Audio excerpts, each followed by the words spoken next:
Skanör and Falsterbo were well known as far back as the Middle Ages. Hanseatic tradesmen were the first to find the two towns.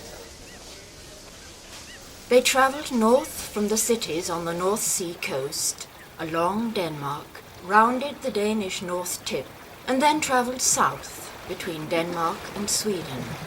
They arrived first at the northern part of the Skanör-Falsterbo peninsula, where they settled down and obtained permission from the Danish king to carry on trade in specified areas.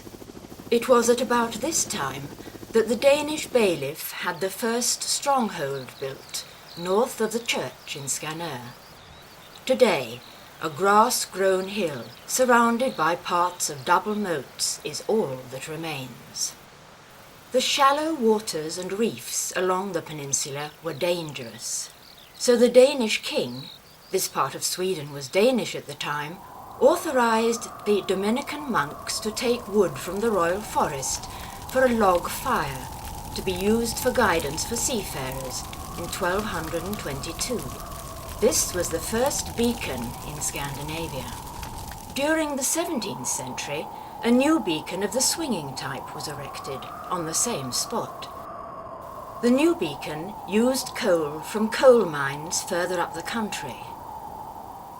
At the end of the 18th century, a lighthouse replaced the coal fire beacon.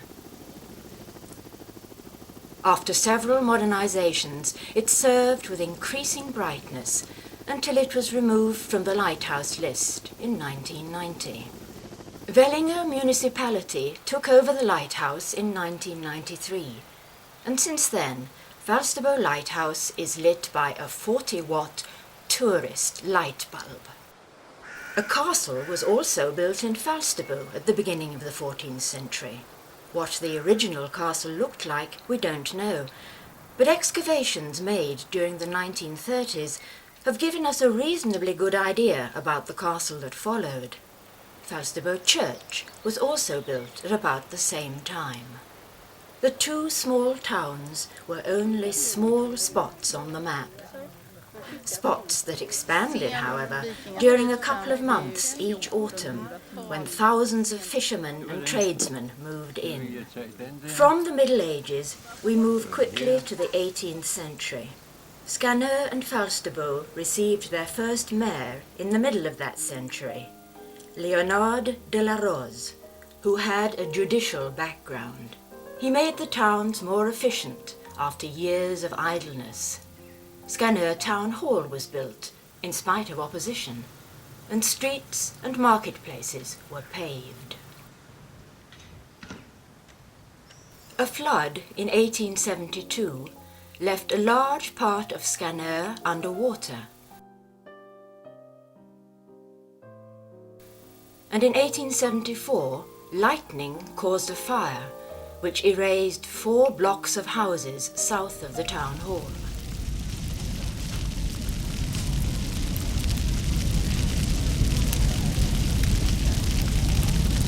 A second fire hit 11 years later as a result of careless coffee cooking in a house north of the church. Almost all remaining houses were destroyed. Only the church, the town hall, and the eastern parts of the town, together with some scattered houses, remained intact. A new town plan for Skanör from 1876 could at last be put into use after the fire. Old, narrow and crooked streets were straightened, made wider, and a new Skanör started to develop. 3 additional fires have ravaged old Skanör houses. In 1911, a couple of houses north of the church caught fire.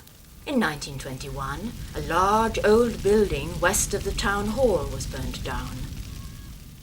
And in 1947, Borgmästergården, another old house from the 18th century, situated near the town hall, was destroyed.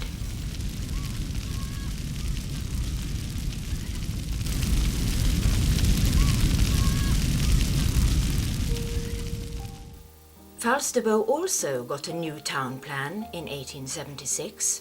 This plan could be applied earlier than anticipated, because Falsterbo also suffered from disastrous fires. In 1896, an exploding oil stove caused a major fire that erased large parts of the town on both sides of Storgatan. 26 houses and farms were turned into smoking ruins. The next fire hit 15 years later. In 1911, a chimney fire totally destroyed several farms and houses round Storgatan and Gamlegatan. After the fires, the new town plan could be applied, but only where the destroyed houses had once stood. When Carl von Linné visited Skanör and Falsterbo in the summer of 1749, the road to Skanör led along the north beach to the northeast part of the town,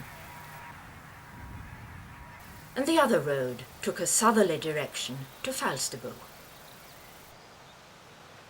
Carl von Linné describes Skanör as being a small place with thatched-roofed houses, narrow and crooked streets, and not nearly as impressive as its history claims.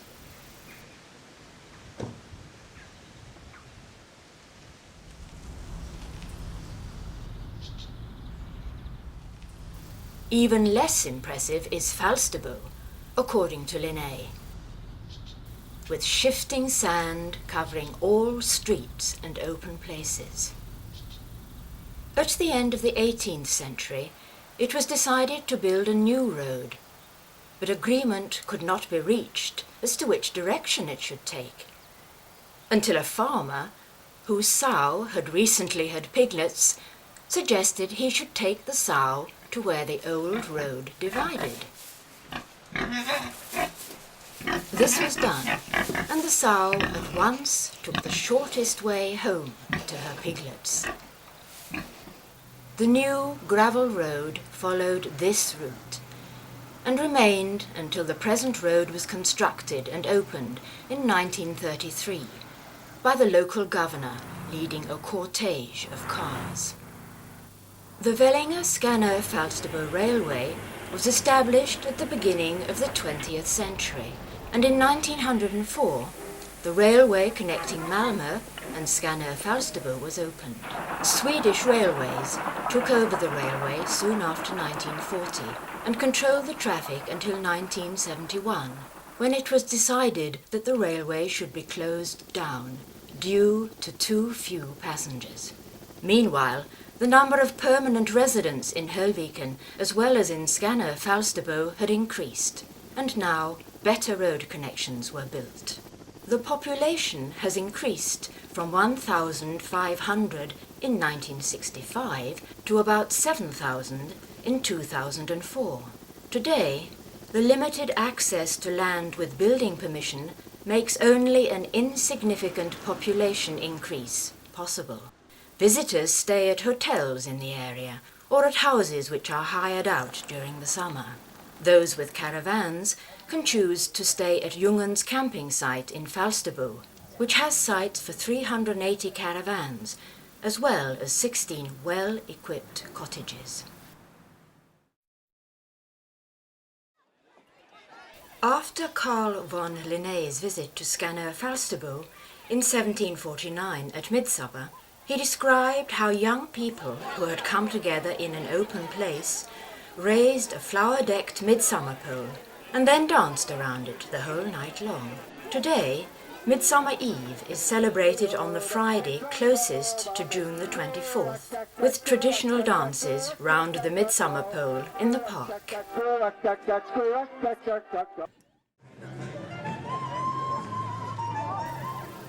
Due to lack of snow, no ski competitions are arranged in Skanör-Falsterbo. Consequently, a local tradition has been established in Skanör on Midsummer Eve, similar to the well-known Vasa ski race, but in a shortened form. As the goose is characteristic for Skanör, the race is called the Goose Run in its honor. The race requires good coordination of movement and ambition. which the inhabitants of Skanör are masters of. Winners are chosen, not only for speed, but also for their outfits.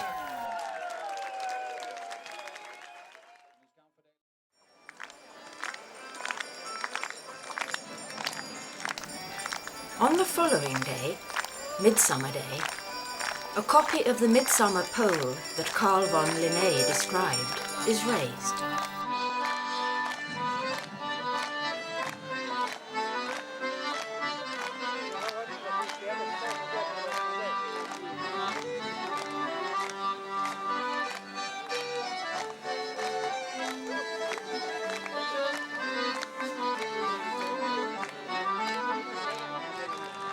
Välkommen, Röda Korset.